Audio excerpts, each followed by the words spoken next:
लेकिन अगर वहां से डिमांड आएगी ना, जिनके आपने नाम गिना दिए, और वहां से कहा जाएगा कि अपने असली नाम लिखिए, तो लिखेंगे, तो लिखेंगे। उसमें डर किस बात का है? जो पहचान है हमारी वो तो पहचान है ही ना। अगर वो नाम आप कह रहे हैं कि नाम इस नाम से क्यों जा रहा है, मैं तो कह रही हूं अगर वहां से डिमांड आएगी तो वहां भी लिखेंगे। यहां से अगर मांग आ रही है तो लिखना पड़ेगा ना सर, लिखना नहीं पड़ेगा क्या? प्रवेश जी को लीजिए जरा, मैं एक बार प्रवेश चौधरी जी के पास जा रही हूँ। एक सेकंड मैं शोएब जी मैं आ रही हूँ आपके पास, मैं प्रवेश चौधरी जी के पास एक बार जाऊंगी। प्रवेश जी जरा बताइए, वो कह रहे हैं कि हिंदू संगठन कौन सी मॉरल पुलिसिंग कर रहे हैं, उनको ये अधिकार किसने दिया कि वो जा जाकर दुकानों में पूछे कि आपका नाम क्या है, आप प्लेट लगाइए। वो कह रहे हैं ये काम पुलिस का है। नहीं, ये बात जो शोएब कह रहे हैं वो अलग बात है, लेकिन देखिए भारत का जो समाज है वो हमेशा समाज केंद्रित समाज रहा है, समाज के द्वारा संचालित व्यवस्था रही है, ठीक है। उसके अंदर यदि किसी ने किसी को संदेह हुआ, पुलिस को इन्फॉर्म किया, पुलिस के इन्फॉर्म भी किया, उसके बाद वो गए, अगर उनसे पूछा तो उसमें कोई दिक्कत नहीं है। क्या उनके साथ कोई मारपीट करी? वो नहीं करी, हिंदू समाज ऐसा नहीं करता। दूसरी चीज देखिए सुचारिता जी, अगर कोई व्यक्ति कोई सामान बेच रहा है तो ये खाद्य सुरक्षा अधिनियम कहता है कि उसको अपना नाम बताना पड़ेगा। भले ही कोई वो हिंदू, कोई अगर इस्लामिक नाम लिखकर दे रहा है, काम कर रहा है, तो वो नीचे लिखता है कि प्रोपराइटर कौन है, उसका मालिक कौन है। हम यही तो कह रहे हैं, आप लिखे ना पंडित जी का ढाबा, लेकिन नीचे लिखिए कि प्रोपराइटर है इस्लाम खान, उसमें समस्या क्या है आपको? और ये हम संविधान की बात कर रहे हैं, हम कानून की बात कर रहे हैं। आप अपनी पहचान को छिपा करके थूक जिहाद, मूत जिहाद और तमाम तरह के जिहाद करते हैं, वो ठीक नहीं है, वो नहीं है। और फिर आप हमको पाठ पढ़ाते हैं, सांझी संस्कृति की बात करते हैं। कांग्रेस के एक नेता कहते हैं साहब सांझी संस्कृति है। अरे सांझी संस्कृति का ठेका केवल हिंदुओं ने ले रखा है क्या? हिंदुओं ने ले रखा ना। शांति और अमन की बात हम करते हैं, ये हमारा स्वभाव है, परंतु ऐसा नहीं है कि अगर आप हमारे साथ दुष्टता करेंगे, हमारे धर्म को खराब करने का प्रयास करेंगे तो हम कोई प्रतिक्रिया नहीं देंगे। हम प्रतिक्रिया तो देंगे ना। अब अरे कावड़ का समय चल रहा है, कावड़ के समय में अगर आप उनको थूका हुआ खाना खिलाएंगे तो फिर उनका धर्म तो खराब होगा ना, उनकी आस्था तो खराब होगी ना। ये इतनी सी तो बात है।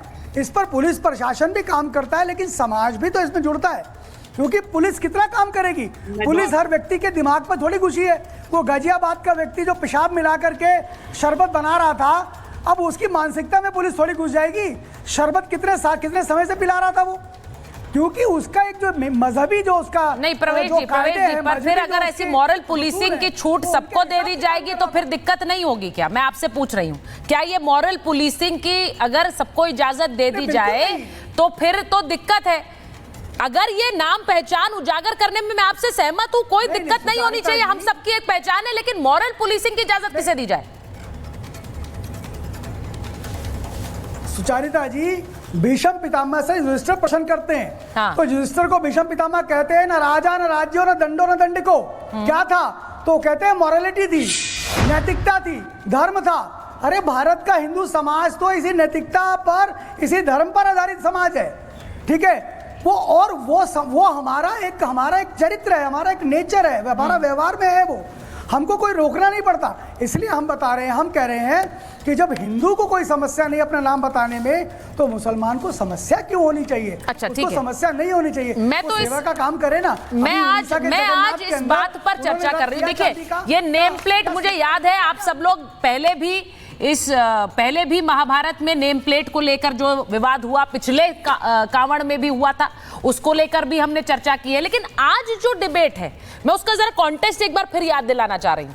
आज जो डिबेट है वो उन बयानों को लेकर है जिनमें सीधे सीधे नजर आता है कि कांवड़ के चलते, कांवड़ के समय में एक क्यों इस तरह की नफरत बयानों के जरिए उजागर करने की कोशिश की जा रही है। मैं एक बार आचार्य जी, जो दिग्विजय सिंह कहते हैं कि नफरत के लिए कांवड़ का इस्तेमाल हो रहा है, वो ये कह रहे हैं ये कांवड़ की यात्रा के जरिए नफरत फैलाई जा रही है। कांवड़ के जरिए सुचारिता जी नफरत नहीं फैलाई जा रही, कांवड़ के जरिए हिंदुओं के खिलाफ जिस प्रकार का माहौल बनाया जा रहा है, वो कौन बना रहा है? जन्नत के जो दिखाया जाता है ना कि किसी भी प्रकार से काफिर जो है उनके धर्म को भ्रष्ट करो, काफिर को मारो, जन्नत मिलेगी, उसके कारण से ही हो रहा है। आज बयानबाजों के बयान आए आप बताइए, आज जमाना सीसीटीवी का है सुजाता जी। हर जगह सीसीटीवी लगे होंगे, एक एक जगह सीसीटीवी लगे होंगे, उन रेस्टोरेंट में भी सीसीटीवी लगे होंगे। कि मुझे नहीं लगता आज कोई भी ऐसा रेस्टोरेंट होगा जहां सीसीटीवी नहीं होगा, लेकिन कोई भी सीसीटीवी कवरेज नहीं है जहां किसी की पैंट उतारते हुए दिखाया गया। कहीं कोई ऐसी घटना नहीं है। एलिगेशन है एक व्यक्ति का जिसका नाम पंडित ढाबा था, और वहां पर उन्होंने एलिगेशन लगाए, कुछ लोग आए जिन्होंने ऐसा ऐसा कृत्य किया। उसका ओनर कौन था वो मुश्किल था, ये तब से सामने आ चुका है, लेकिन वो भी फुटेज सामने नहीं आई जिसके अंदर उन लोगों ने जो 5-6 लोग वहां खड़ा, तो यदि क्या थी, गुंडों की फौज आ रही थी, गुंडों की फौज आ रही थी, और फौज आके उन्होंने पैंट उतार दी। अरे भाई, फौज आई होगी, कहीं सीसीटीवी बना होगा, कहीं इतना बड़ा रेस्टोरेंट चला रहे हो, कुछ चला रहे हो, और तो सरकार ने भी लगा रखे हैं सीसीटीवी। दूसरा एक बयान बड़ा बयान बाजुओं ने एक से एक बयान दे दिए। एसटी हसन साहब को मुझे बताइए, हिंदुओं को सीधा आतंकवादी कह दिए, मुसलमानों को आतंकवादी नहीं कहा उन्होंने। जिन्होंने वो कुकृत्य किया था वहां पे, उनकी हिम्मत नहीं पड़ी कि उन्होंने ये कह देते कि वो मुसलमान इस्लाम के मानने वाले लोग। मॉरल पुलिसिंग की बात की जा रही है कश्मीर में। इस वक्त बंगाल के अंदर कौन लोग हैं वो जो घूम रहे, घर घर से निकाल कर औरतों का बलात्कार कर रहे थे? कौन लोग थे वो मॉरल पुलिसिंग कि तुम हिंदू हो तो मुसलमान हो? क्या हो रहा था? वो मॉरल पुलिसिंग कौन कर रहा था? यानी वो हिंदुओं को जिस प्रकार के बलात्कार हो रहे थे, वहां जो जघन्य अपराध हो रहे थे, वो उनके खिलाफ कोई नहीं बोला आज तक नहीं बोला। कांवड़ यात्रा जब से शुरू हो रही है पिछले कुछ लगातार से, अंडे के छिलके, हड्डियां, गंगा नदी का पानी, कौन देखिए बच्चे। आचार्य जी, आपने जब बोला है कि ये बयान आ रहे हैं कांवड़ को लेकर, मुझे तो ऐसा लगता है कि जो जमीन पर हो रहा है उससे ज्यादा घमासान इन बयानों के जरिए हो रहा है, और उनसे ज्यादा नुकसान भी इन बयानों के जरिए हो रहा है। जब आप किसी के पवित्र यात्रा को लेकर आतंकवाद से जोड़ देंगे तो उस पर सवाल उठेंगे, आप उसे नफरत से जोड़ देंगे तो सवाल उठेंगे। और मुझे लगता है किसी भी धर्म के त्योहार या फिर ऐसी यात्रा पर इस तरह के सवाल क्यों उठाए जाएं? मैं एक बार जरा जवाद साहब से पूछ रही हूँ, राशिद साहब भी बैठे हुए हैं। जवाद साहब, आपसे इसलिए पूछ रही हूँ क्योंकि जो कांग्रेस के नेता हैं, दिग्विजय सिंह का मैंने जिक्र किया, उन्हें आतंकी तो जी लगते हैं, वो ओसामा जी है, हाफिज साहब है, लेकिन कांवड़ में उन्हें नफरत नजर आती है। इसको कैसे जस्टिफाई करेंगे आप जवाद साहब? जी सुचारता जी, बहुत बहुत धन्यवाद आपको और आपके सभी दर्शकों को मेरा जय हिंद, जय संविधान।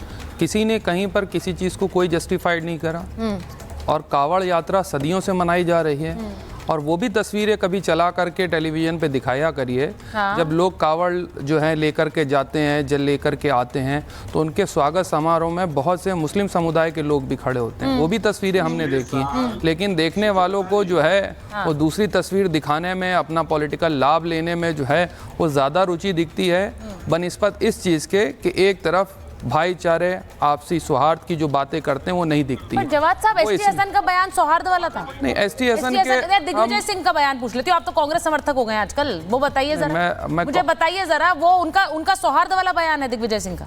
नहीं, दिग्विजय सिंह ने जो बात करी है उस बात को आपको गहराई से देखने की बड़ी जरूरत गहराई है। सर, इतनी गहराई में नहीं जा सकते हम। मतलब तो आप ये कह रहे हैं गहराई में जाएंगे तब समझ आएगी, वरना नहीं समझ आएगी, वरना नफरत ही रहेगी। मैं आपसे दो चीजें कह रहा हूँ, गहराई में जाएंगे। हाँ, धर्म की आड़ लेकर के, और खास तौर पे सनातन धर्म की आड़ लेकर के भारतीय जनता पार्टी हमेशा से राजनीति कर रही है, और इनका इतिहास आज का नहीं, बहुत पुराना इतिहास है।